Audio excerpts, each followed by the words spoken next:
News লাইভৰ স্বত্বাধিকাৰীক সোধা হয় যে আপোনাৰ সম্পত্তি আপুনি কাক দি যাব, প্ৰতিদিনৰ মালিকক কিয় সোধা নহয়? প্ৰাগ চেনেলৰ মালিকক কিয় সোধা নহয়? আৰু কিমান দুৰ্ভাগ্যৰ কথা যে প্ৰতিদিনৰ মালিকে নিজে পেপাৰত লিখে আকৌ যে ৰিণিকী ভূঞাই সম্পত্তি কাক দি থৈ যাব। আৰে বাবা, তোমাৰ সম্পত্তিখিনি তুমি কাক দি থৈ যাবা সেইখিনিওতো প্ৰকাশ কৰা। সাহস কাৰো নাই, কোনেও সাহস কৰিব নোৱাৰে, কাৰণ তেওঁলোকে জানে যে এইবিলাক প্ৰশ্ন মাত্ৰ ৰাজনীতিৰ কাৰণে, ইয়াত সমাজৰ কথা একো নাই। আপোনালোকে চিন্তা কৰকচোন, USTMৰ মালিকক বচাবৰ কাৰণে দিনে ৰাতিয়ে কংগ্ৰেছ নামি পৰিছে। কাৰণ কি? USTM আৰু অসম চৰকাৰৰ কথা আমি আইনক প্ৰমাণ কৰিম, পানী আহিছে নাই আহা, কংগ্ৰেছ দলৰ ইয়াত কি ভূমিকা থাকিব পাৰে। গতিকে মই কংগ্ৰেছৰ নেতাসকলক কম যে হজৰত মহম্মদৰ মিঠাই খোৱাৰ কাহিনীটো আপোনালোকে বাৰে বাৰে পঢ়ক। ইছলাম ধৰ্মক ভাল পাওঁ বুলি ক'লেই নহ'ব, মুছলমানৰ ভোটৰ কাৰণে কম্পিটিশ্যন কৰিলেই নহ'ব, নবীগৰাকীৰ কথাও আমি মাজে মাজে শুনিব লাগে।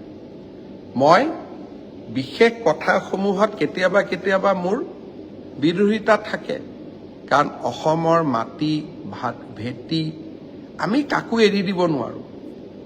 কিন্তু যি মহান ব্যক্তিয়ে যি মহান বাক্য কৈ থৈ গৈছে তাক আমি হৃদয়ত সংস্থাপন কৰি ল'ব পাৰোঁ।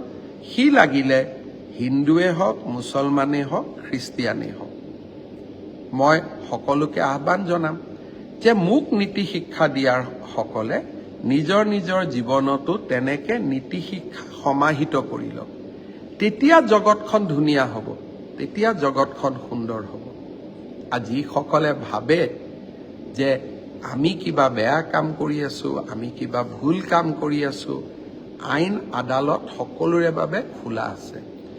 যিজন ব্যক্তিয়ে 1 লাখ চাকৰি দিব পাৰে দুৰ্নীতি নকৰাকৈ, যিজন ব্যক্তিয়ে অসমত এটা নতুন বাতাবৰণ সৃষ্টিৰ কাৰণে ট্ৰেন্সফাৰ পোষ্টিং কৰা নিজৰ অধিকাৰো বেলেগৰ ওচৰত আত্মসমৰ্পণ কৰি দিব পাৰে, সেই ব্যক্তিজনে কিমান বেয়া কাম কৰিব পাৰে তাৰ ধাৰণা এটা নিশ্চয় আপোনালোকৰো থাকিব।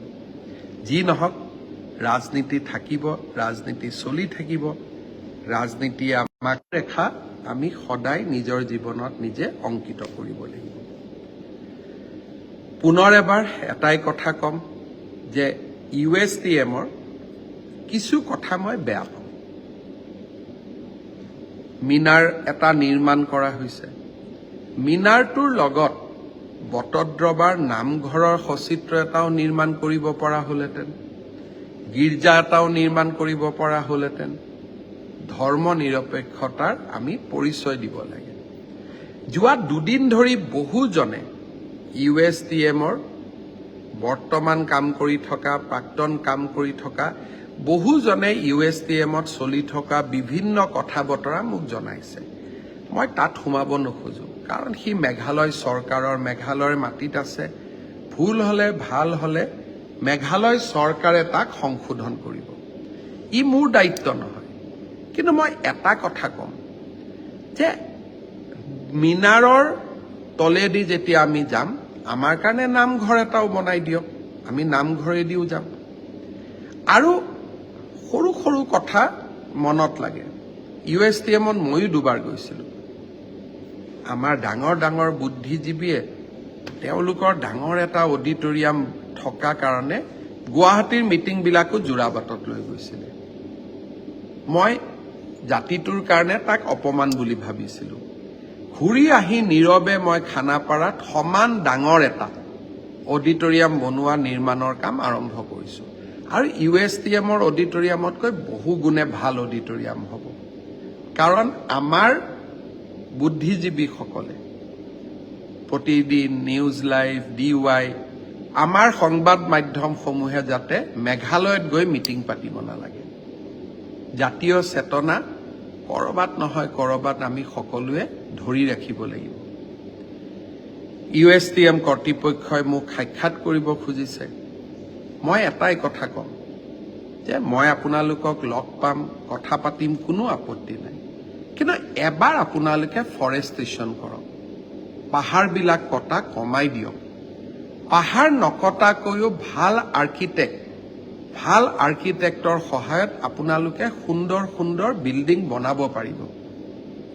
বহু বিল্ডিং আমাৰ দেশত এনেকে আছে, নিৰ্দয়ভাৱে পাহাৰ কটাৰ কোনো প্ৰয়োজন নাই। আৰু পাহাৰৰ ঢলটো অসমৰ ফালে নমাই নিদি আধা মেঘালয়ৰ পাহাৰৰ ফালে নমাই দিয়ক, কাৰণ তাত কোনো জনবসতি নাথাকে। আমাৰ ফালে যদি নমাই দিয়ে যোৰাবাটখন শেষ হৈ যাব। আজি আপোনালোকে যাওক যোৰাবাটলৈকে, গোটেই ৰাস্তাটো ভাঙি আছে। এতিয়া আমি নতুনকৈ বনাব লাগিব। মই নাজানো কংগ্ৰেছ দলৰ বেমাৰ কি আছে, কিবা এটা মই ক'লেই ওলোটাই বাজিব আৰম্ভ কৰে। ওলোটাই বজাৰ প্ৰয়োজন নাই। ৰাইজৰ কিছুমান স্বাৰ্থত আমি একেলগেও কথা ক'ব পাৰোঁ, ৰাইজৰ কিছুমান স্বাৰ্থত আমি একেলগেও মাত মাতিব পাৰোঁ। আশা কৰোঁ অসমৰ ৰাজনীতিৰ দিশা আৰু দশা আমি এনেকৈ পৰিৱৰ্তন কৰিম আৰু যুঁজি থাকিম। পৰিৱৰ্তন হ'ব। আৰু হজৰত মহম্মদৰ, বিশ্ব নবী হজৰত মহম্মদৰ মিঠাই খোৱা কাহিনীটো সকলোৱে যাতে নিজৰ জীৱনত সমাহিত কৰি লয়। কাৰোবাৰ ফালে আঙুলি টোৱাব খুব সহজ, কিন্তু নিজৰ ফালে আঙুলি টোৱাব বৰ টান।